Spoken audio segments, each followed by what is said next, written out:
আতাতিউর গুলিতে নিহত ইনকিলাব মঞ্চের মুখপাত্র শরীফ ওসমান হাদির নামাজে জানাজায় লাখ মানুষ অংশ নিয়েছেন। আজ শনিবার দুপুর 2:30টার দিকে তার নামাজে জানাজা অনুষ্ঠিত হয়। এতে উপস্থিতি এতটাই বেশি ছিল যে অংশগ্রহণকারী অনেক মুসল্লি একে শহীদ প্রেসিডেন্ট জিয়াউর রহমানের নামাজে জানাজার সঙ্গে তুলনা দিয়েছেন। শনিবার সকাল থেকে দলে দলে মানিক মিয়া এভিনিউতে ঢুকতে থাকে মানুষ। বেলা 2টায় জানাজা শুরু হওয়ার কথা থাকলেও সকাল থেকে মানুষের ঢল নামে। বেলা 11:30টার দিকে ফার্মগেট, আসাদ গেট হয়ে দলে দলে মানুষ মানিক মিয়া এভিনিউতে ঢুকে। তাদের অনেকের হাতে বা মাথায় ছিল জাতীয় পতাকা।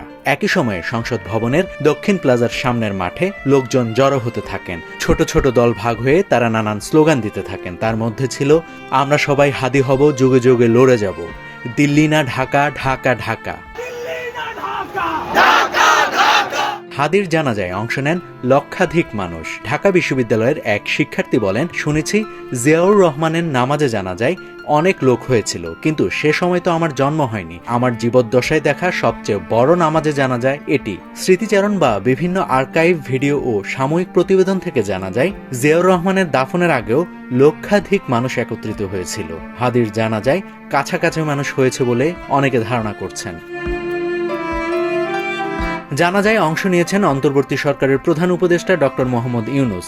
জানাজার আগে বক্তব্য দিয়েছেন ধর্ম উপদেষ্টা ডক্টর আ.ফ.ম. খালিদ হোসেন, ইনকিলাব মঞ্চের সদস্য সচিব আবদুল্লাহ আল জাবের, ডক্টর মোহাম্মদ ইউনুস এবং ওসমান হাদির বড় ভাই মাওলানা আবু বকর সিদ্দিক। পরে তিনি নামাজে জানাজায় ইমামতি করেন। জানাজা শেষে ওসমান হাদিকে ঢাকা বিশ্ববিদ্যালয় এলাকায় জাতীয় কবি কাজী নজরুল ইসলামের সমাধিস্থলের পাশে সমাহিত করা হয়।